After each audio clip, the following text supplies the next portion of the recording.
you shut that door, lovey? Yeah.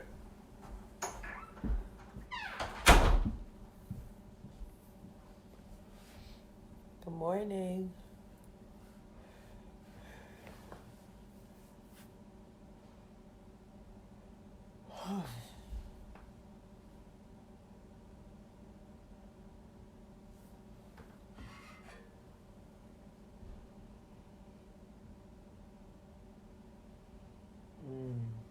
Smells so good.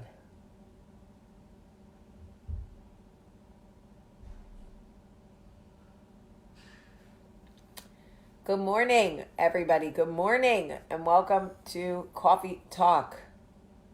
I am your host, Deborah Messing, and today is my birthday. It's not really my birthday, but it is Deborah Messing's birthday. I am driving to Mississippi today to take Olivia to a soccer tournament. I am excited.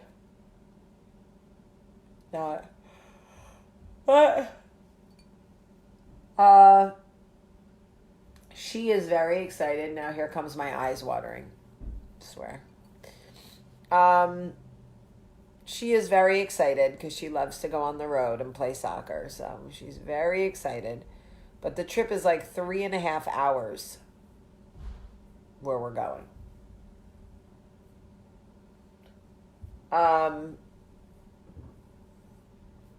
Anyway, last night was date night. We went out. We had a great time.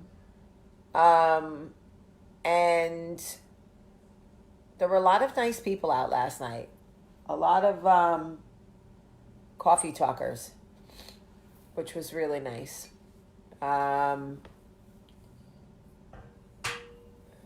It was good. Dinner was really good. And, excuse me. Sorry. Dinner was really good. And Michael and I laughed and had a great time. And it was a good date night. So I'm really glad that we went. And I have this container, this snack container that holds pretzels. And Max broke it while we were at date night last night. And I have to tell you, the thing about my son, and I don't know if other people who have sons feel the same way, but my son is just a bull in a china shop. He does not understand his own, like, circumference, and he does not understand, like, his strength and his size. And my son is just, really, like, those of you who have sons, I'd love to know.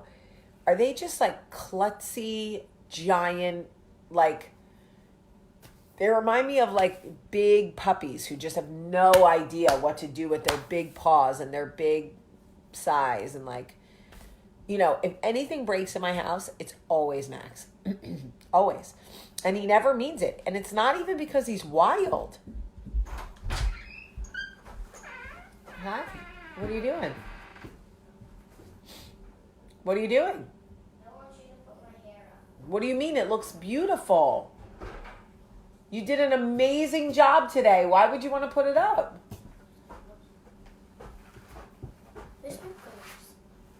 Okay, well, I'm doing coffee talk. So, you want to bring me a band? First of all, if you roll your eyes at me, Charlie. I just thought that you wouldn't put my hair up. I will put your hair up if you bring me a band, but do not roll your eyes at me.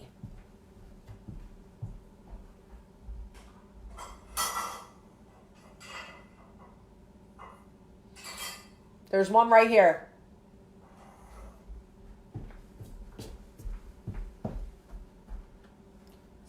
Yeah, I didn't say I wouldn't. I'm just asking, why do you want it up on the day that you did such a good job parting it? Because I won't be able to see anything. Would you like me to put a clip? Get it out of your face? No. Turn around. Give me your brush. Give me a brush. It's on my earring. It's on my earring. Okay. Girl, you need to take a chill pill.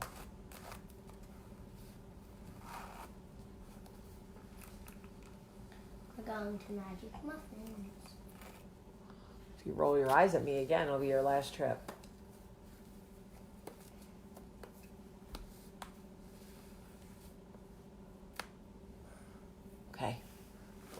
glasses. Hold on. Okay, here. Ponga para atrás. Thank you.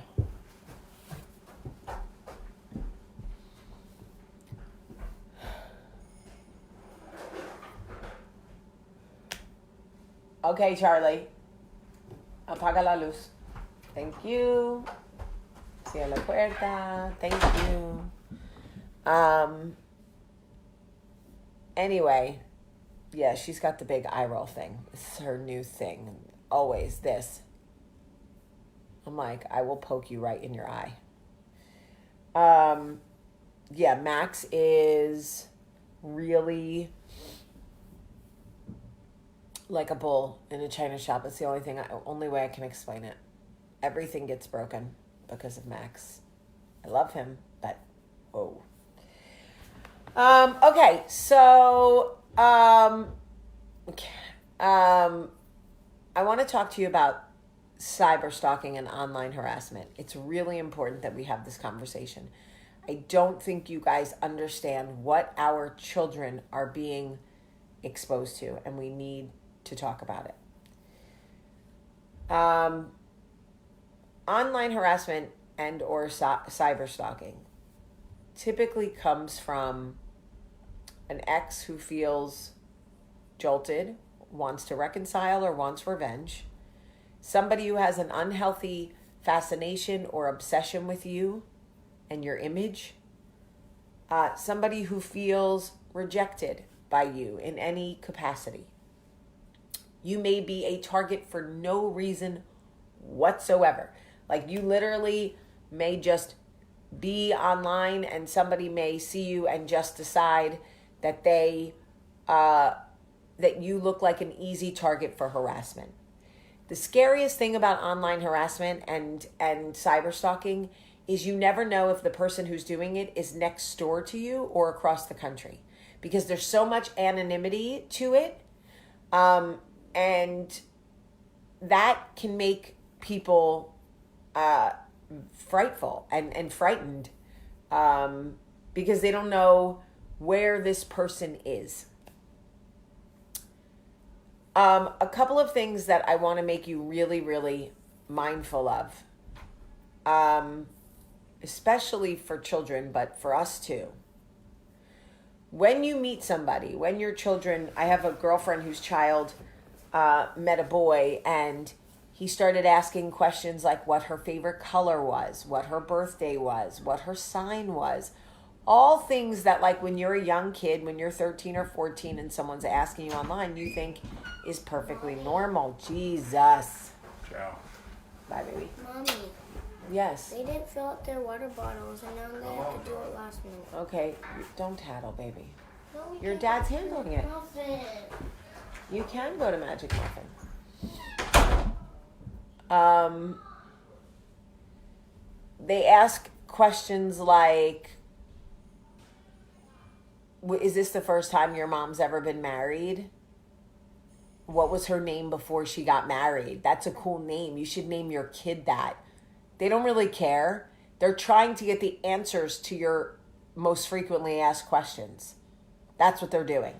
They're trying to figure out your passwords so they can hack into your accounts. And if you think I'm exaggerating, I can already tell you 3 people I know this happened to. Okay? The second somebody starts asking your children or you questions that are getting to know you type questions but feel very personal, you need to start lying. What's your favorite color? Blue. What was your mom's maiden name? Blue. Come on, that can't be real. Yeah, that's why my favorite color is blue. Yep. What's your favorite animal? An alpaca. When's your birthday? November. November what? I don't know. My mom's not really sure. She was a hippie. She smoked a lot of weed. So I just pick a different day in November every year. I could be 50 at this point. I don't even know. Okay? That's the first thing I want you guys to be mindful of. Is they start asking you questions to get your Spanish people. Escúchame bien. They ask questions like, oh, when you write, do you typically write in English or Spanish? Do you think in English or Spanish? Because they're trying to figure out if your passwords are English or Spanish. Lie. If you speak Spanish, my love, and they say, oh, you speak Spanish, do you typically write in English or Spanish? Say German. Really want to keep my mind young. The other thing is this. When conversations online start to feel uncomfortable, okay? It is our nature to be nice. That is how women are wired. Because we were the ones, the men were the hunters and gatherers, and we were the nurturers. So we would stay back in the village, in the cave, in the whatever they kept us in. And we would be nice to everyone, caring for everyone. And I'm sure it was lovely. The problem is that the world is not that way anymore. And we're not a pack community anymore. And it's the same reason why when you get that creepy feeling about a man when he gets on an elevator with you, or gets in a stairway with you, or walks down a hall with you, or is following you on a street, and the hair on the back of your neck stands up, you don't want to think the worst about somebody. You don't want to think that that person could harm you, rape you, kill you, whatever, because he looks like a nice man, or because you're afraid to have bad thoughts about anybody, or whatever. I'm telling you now, the second something starts to feel not right online, nip that shit in the bud. Say, my husband and I are reconciling. I can't have this conversation anymore. My mother says I can't talk to boys anymore. This conversation has to end right now. Do not contact me again. I don't care if you say, you know what? I looked at a plastic model of a vagina yesterday and I decided I'm gay. I don't want to speak to men anymore. I don't care what you say. Say it firm and non-confrontational. And then change your passwords. Okay? Change your passwords. Oh, Jamie, do I really have to change my passwords? It's such a pain in the ass, and it's so time consuming, and my computer's so easy. It remembers all my passwords already. You know what? Change your damn password. The other thing is,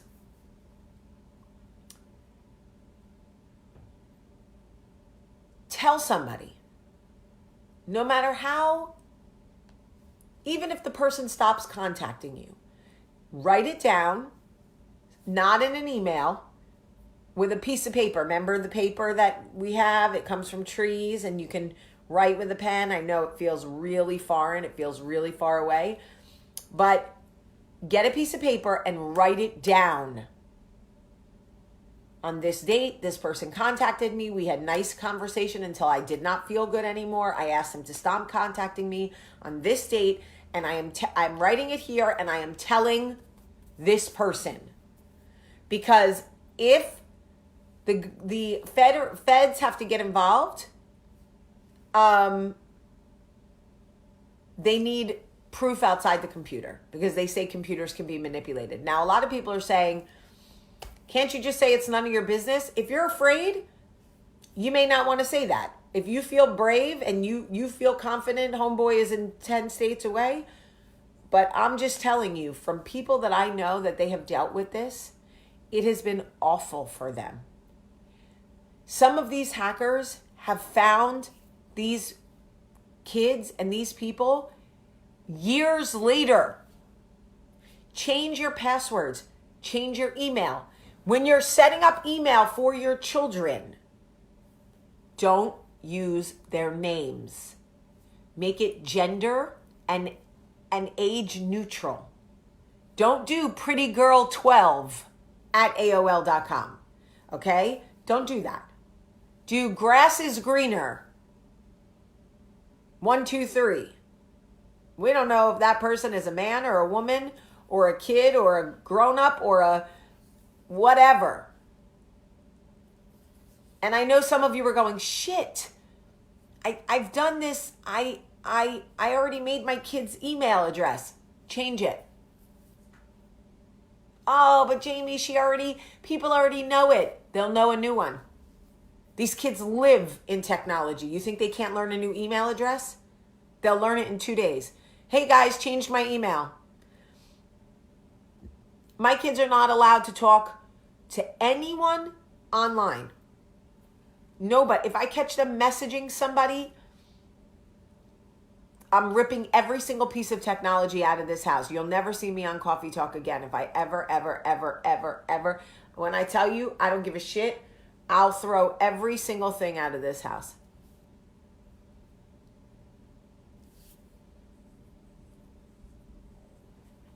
These are things that you need to be thinking of. You need to keep a paper trail, right? But here's the thing, guys. The most important thing that is happening is these young kids are being groomed on social media. I want you to listen to me, okay? I asked my girlfriend for permission to tell you this story before I go, and it is really, really important that you hear what I am about to tell you. My friend's 13-year-old son, 13-year-old son was being groomed by a white supremacist group that had members all over the country. They were not a group in his town. They were just a group. Let me tell you how the grooming started. Please listen to me so you can be mindful when you see these things. Now, whether you agree with white supremacy or you don't you think as a parent it should be your choice whether you expose your child to that or not? Any kind of hate group? If you hate dogs, don't you think it should be your choice as a parent to determine whether your child hates dogs or not? I'm not telling you that you can't. I certainly think white supremacy is disgusting. Any hate group to me does not work. But I'm not here to tell you how to parent, but I am here to tell you how to protect your children. So listen to how this started. He was 13 years old,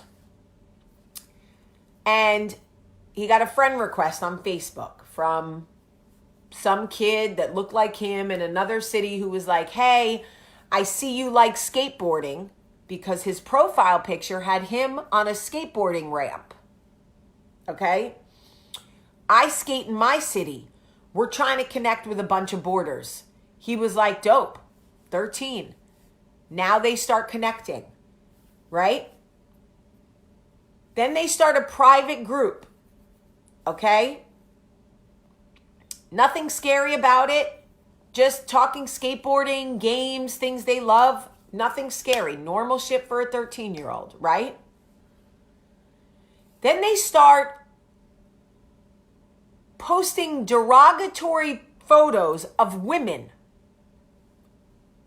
girls, teenagers, older women, and making jokes about women, white women. This isn't even a race thing yet. Now, her son doesn't feel good about what he's seeing. He knows his parents would not like him to make jokes about girls, about women. But he doesn't want to be left out, so he clicks the ha-ha button, the laugh button. These jokes become more and more like, oh my God, I saw this girl at my ice cream place today. Look at her outfit. And they start making it okay to make fun of girls. So after a few weeks of this, he doesn't feel bad anymore because it's just a special group where they're joking about girls they see in their community. No big deal, right? But keep in mind, when it started, he knew it was wrong. He knew he shouldn't be making fun of girls or making fun of women or mocking the way they dress or any of those things. But he didn't want to be left out. So weeks later, he had been groomed and desensitized to what he was seeing. Then came the Jewish jokes. Now, this kid is a Christian, but he was never raised to make fun of Jewish people. He's in New Jersey. There's Jews all over the place. He knows 1,000 Jews. But it was a Jewish joke Then it was a Jewish cartoon. Then it was Jewish nose jokes. Then it was whatever. And what started with him going, ugh, that doesn't feel good, to him actually commenting and being like, yo, put the Jew with the girl and you gotta whatever. And once they know they had him, he was in. From there, it moved to African Americans. You should see what they're doing in my neighborhood. Do they do this in your neighborhood? No? Oh, they will. Oh, they do. You just don't know about it. You just don't know. You don't see it. Okay? Now, they start grooming him on African Americans. My friend, meanwhile, has no idea. I want you to hear where this ended. I want you to hear what happened to my friend's son. He's 13. I need you guys to understand how impressionable that is. That is 7th grade. This kid who was not raised to hate anyone, to disrespect women, to have a problem with Jews, to have a problem with black, he was not exposed to that. His parents are not racist. He wasn't even exposed to this shit. So after African Americans, it became images of Mexicans being arrested for being illegal. And this one is illegal. And did you know the Chinese? There's more Chinese illegals here than anything. You know, this, that, and the third. And saying all of these things to him and posting videos and news clips. And him being like, oh my God, how do they all get in the country? How is this happening? Blah, blah, blah, blah, blah. Look, they got their kids crying. Look, their kids are crying. That's what you get. Illegal. We can't just come into your country. Okay. Now this 13-year-old kid becomes full of rage. Why do women think it's okay to dress like sluts if they don't want us calling them sluts? This is what he's writing. He went from the sweetest kid to writing things like, why do girls in high school think it's okay to dress like sluts if they don't want us calling them sluts?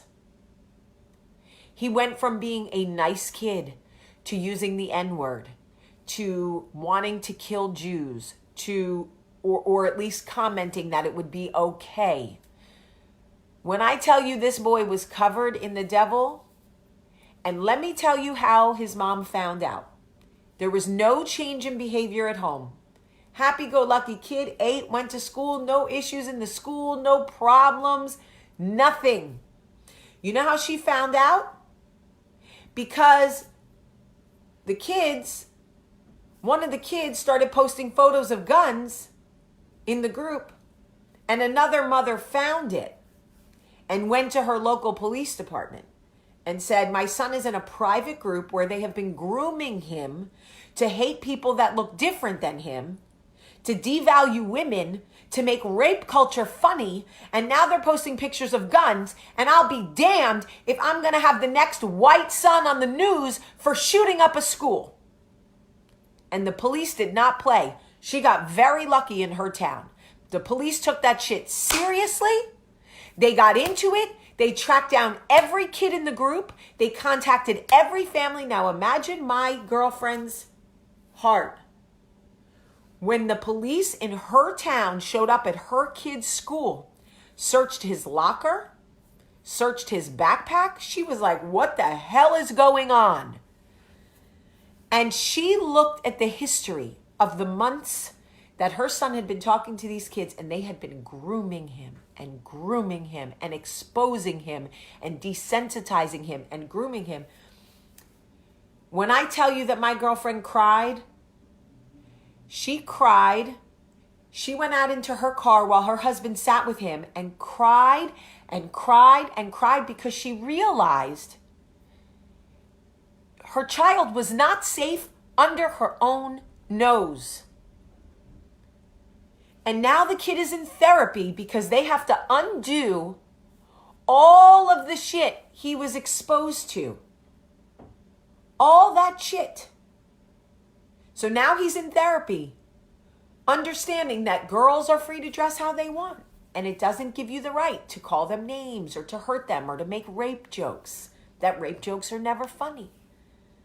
That Jews and blacks are people too. And that she can't understand how her child became so brainwashed. They're literally, yes, it's like a cult. They are literally deprogramming him. And if they were not good parents, and if they were not on top of it, and they were not so invested, and the school called, they may have been like, well, whatever, they're just kids, it's just Facebook, and who knows what could happen. So, my children are not allowed to have any social media.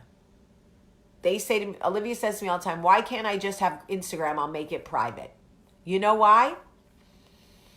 Because I don't believe in private. There is no private with screenshots. People screenshot everything.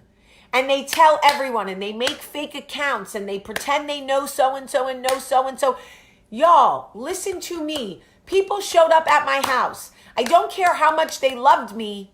They showed up at my house. This is Alabama. If I had a gun, which I don't, but if I did, I could walk out and shoot anybody on my property and say I felt like I was in harm's way. I don't think guns are the answer, so you're never going to get that from me, but I will stab the shit out of you. I'm a bad chick with a knife. That's what I'll tell you now. And I mean it.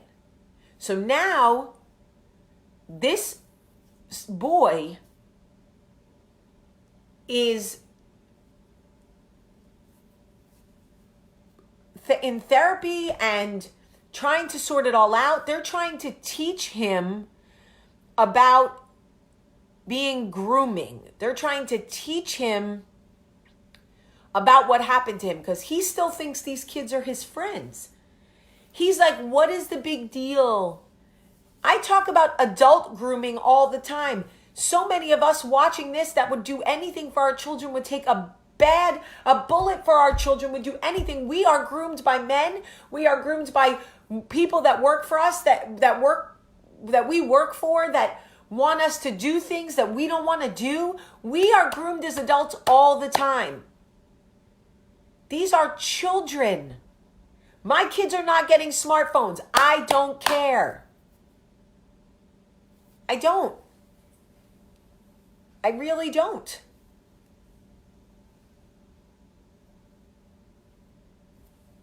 And this isn't about any one person. Oh, so-and-so did it, or so-and-so's making it worse, or it's been around forever. Don't stop shifting blame. It is what it is. Stay on topic. Our children are under attack. Literally under attack. If you believe in the devil, fine. They're under attack by the devil. If you don't, your children are under attack anyway. And every single day they are targets. And people go, Jamie, why do you talk about this stuff? It scares people. Well, it should. It should.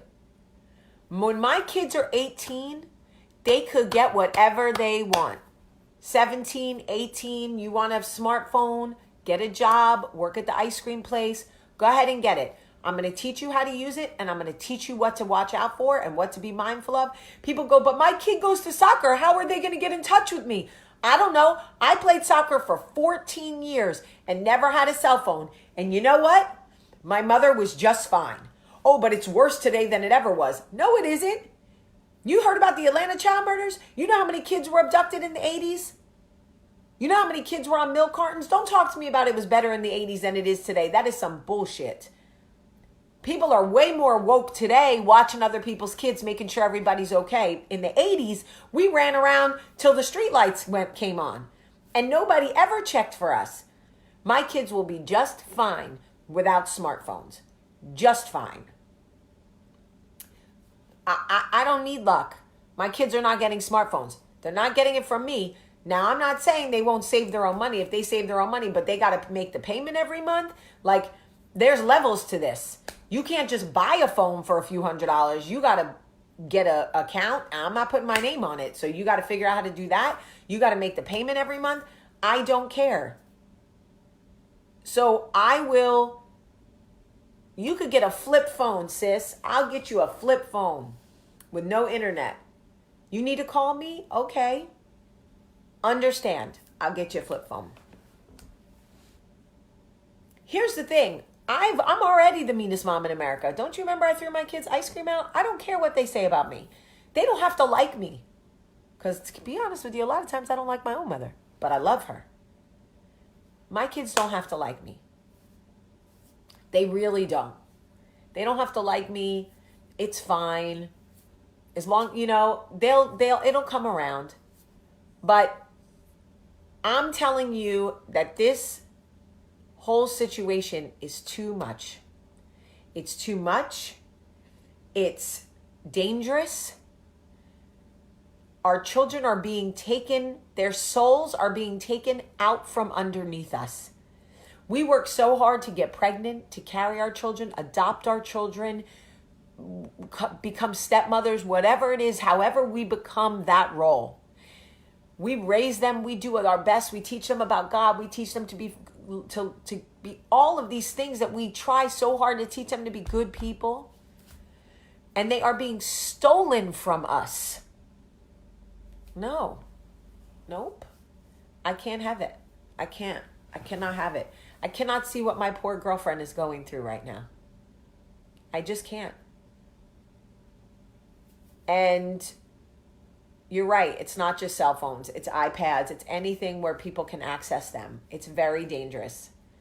And Michael and I are fighting right now because he put a computer in the basement after I told him I did not want any technology away where I can't see my children.